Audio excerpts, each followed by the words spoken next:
on today's wrestling news, TNA star makes controversial WWE debut. Kevin Kelly claims he'll sue AEW over his firing. The Undertaker on one more match. And AJ Styles on the WWE Noah collaboration. I'm Adam Wilborn. I'm Michael Hamflett. And this is the news. Say his name and he appears. We believe in Joe Hendry. He showed up on last night's episode of NXT. It was awesome. Yeah. You know, not just because he's, you know, a friend of ours. Just so cool. The camera's shaking, the crowd, the roof comes off the Performance Centre. The only reason I call it controversial, by the way, is clickbait, but also... Yeah, two reasons. Because people are stupid. You see, Joe Hendry debuted on last night's episode of NXT. Big entrance. Javon Evans was the first to come out. There was a ring full of people, including Frankie Kazarian, by the way, from TNA. We'll talk a little bit more about the TNA side of things in a second.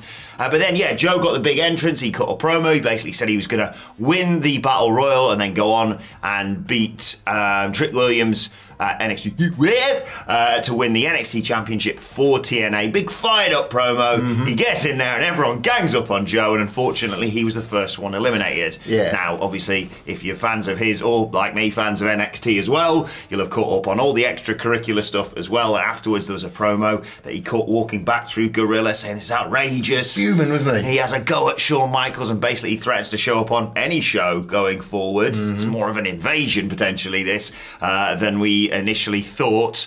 But yeah, people are idiots and thought that this wasn't just a clever piece of booking that will signify future stuff for Joe Hendry. They just went, oh cool, he's been buried.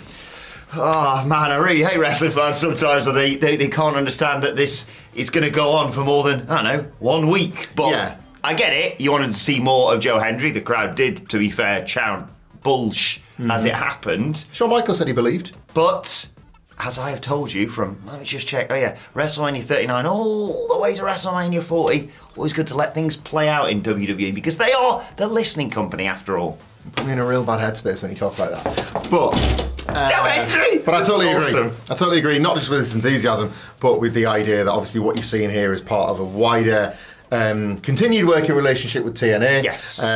Look, this was a featured role.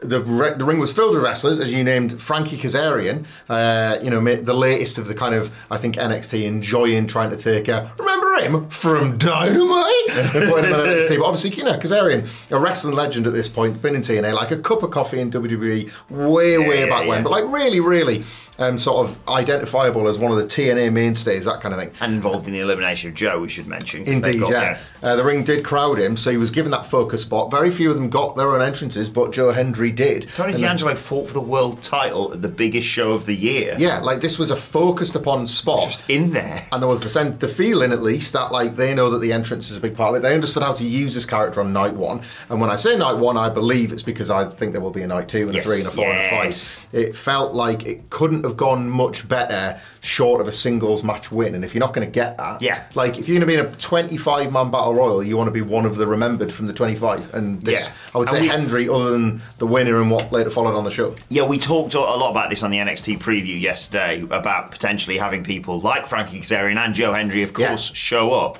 But I think you and I and Sige are all agreed that all of those names were great, but they weren't going to win it. No. It was always going to be Ethan Page. They're going to Canada for Heat Wave. It just makes sense. And like, to your point as well, this feels like it's feeding into further TNA invasion stuff. I should mention there's more of a report on this from Fightful Select. Moose, a talent we mentioned before, just a reiteration here from Fightful that he's been outspoken about working with NXT. There was a WWE writer backstage at Against All Odds on Friday, and TNA digital media champion AJ Francis, formerly Top Dollar, of course, has said in an interview on Unlikely with Adrian Hernandez that he wants to fight North American champion Obafemi.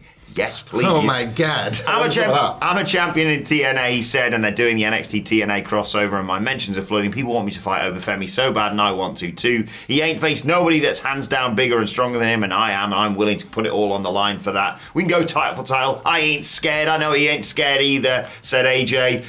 That's what makes good fights. Two real dogs that ain't scared of each other. I know he's going to try to kill me, and I'm going to do the same damn thing. So guess what? We're going to See who ends up on top. I got nothing but love and respect for that brother, but I don't think it's going to be him. Oh, tasty. I want a bit of that. Yeah. What was that meme that Sidge taught me yesterday? They match each other's freak. Yes. Like, that feels about right, doesn't it? That would just be a bit of a monster mash, a bit of a, like, insanity brawl. Like, would it be good? We can't possibly say, but I would want to look at it. Especially off the back of Obafemi, judging by the fact he's going to have to top the spot he did at NXT Battleground with Wesley. Yeah. Wesley's going to get thrown to the moon, I think. Fear for Wesley, because like if they want to do the identical spot from Battleground, but there's just nobody for him to land on, it's just the ring. Just do that throw again. Just the ring. Maybe the table. Maybe better jumping off the top of a cell. It'd be a shorter drop than being thrown off the top by Obafemi. But yeah, Joe Hendry debuted in NXT last night. It was class. Check it out. We'll be talking all about it later on today on the NXT Review Pod. Yeah, lots of good feeling around that. Less so around Kevin Kelly and AEW, his departure, of course.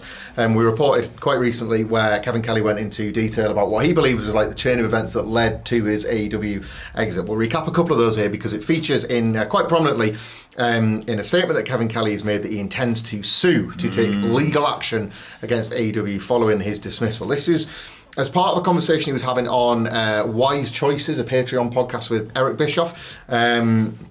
And he kind of recapped like what went down the line, and I'll take a few pull quotes here just because it sort of contextualises his intent. He recaps again. He says, quote, like, Tony Khan wanted me to be the announcer of Collision.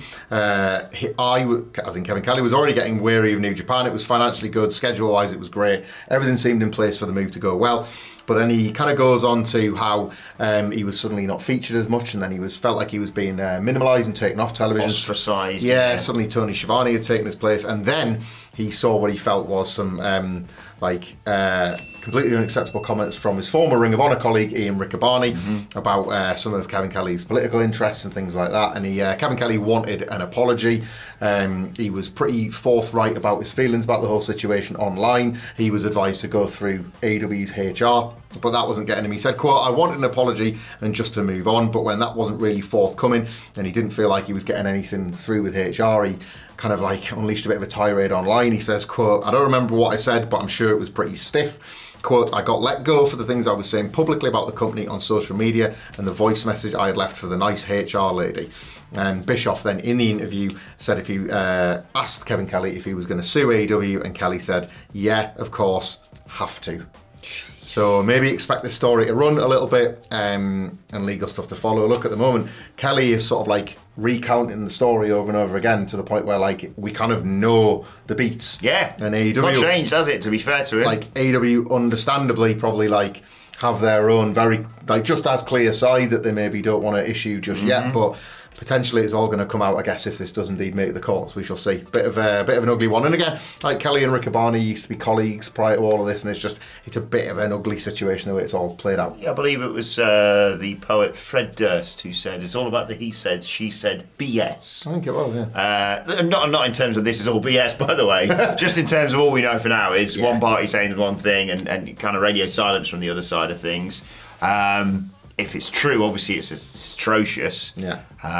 But like, I'm not going to speculate on it too much because you sense that this is going to run and run and run, and they'll deal with it in whatever way they choose to. Probably going to get worse before it gets better, this one, isn't it? Not great though, is it? Not a good look for anyone involved, really. No, that's it. Yeah, I think both sides potentially not covered in glory off the back of it. And again, like, I don't want to sort of like say take this with a pinch of Bischoff or anything, but we're careful about aggregating certain podcasts that do the rounds. This is very much behind a kind of a Patreon paywall and the sort of thing where like when legal action becomes mentioned, it feels like people are at least taking it seriously rather than just some of these like grifters that want to get the headlines. Yeah, so it feels it's gone a bit deeper than that. So we'll see. Speaking of great podcasts, the What Culture Wrestling podcast, wherever you get your podcast from, and also The Undertaker was on Chris Van Vliet's podcast. No, I will say I've seen and watched some clips from Taker and Maven recently, and it's really good.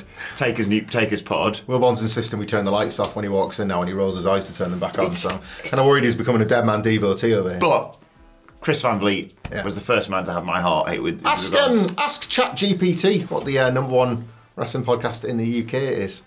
It believes fact, not stickers.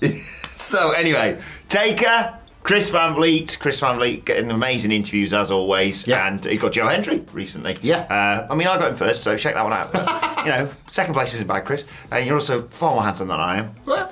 And I believe actually having a second child, so if that's correct, congratulations, to you and your family. Anyway, The Undertaker's on Chris Van Vliet, and Chris Van Vliet asked basically about one more match for Taker. Yeah. His last match was, of course, the Boneyard match, classic, WrestleMania 36. And then I think I remember him showing up in, the greatest WrestleMania main event of all time at WrestleMania 40, getting involved in the Roman Reigns, Cody Rhodes Bloodline Rules title match.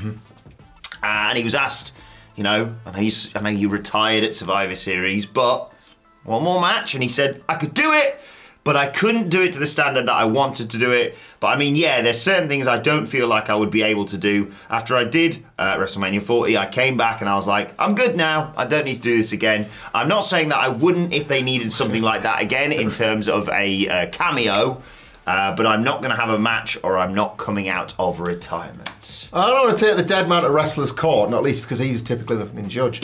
But I feel like he's needing a bit more pressing on that one. Feels like he's saying one thing, then he's saying the other thing, then he's going back to saying the first thing, then he's going back to saying the second thing. And I've seen a long and needlessly expensive network documentary where he kind of does the same thing, looking for that perfect finish. Something tells me it's never over, ever, with The Undertaker. We saw him kind of like live through the struggles of wanting that one great match. And look, at like for me, he got it with the Graveyard Dogs versus Shane and Drew McIntyre Extreme Rules 2019. Yeah, that was class. Having hunted for that singles match that just felt right after a few disasters.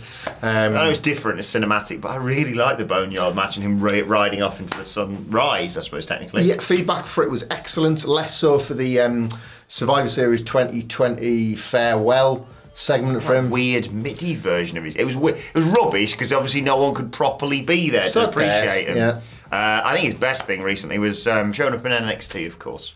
Yes. Who can forget him raising Carmella Hayes' arms and choke slamming Braun Breaker to put him over, kid. It's like he backed the wrong horse there as well. Yeah, maybe. So it was like... Apparently Carmella Hayes said thank you very much to Kane. So. Deep SmackDown cut if you listen to our podcast or anything much like that. By the way, love Mello, that was just a joke. Yeah.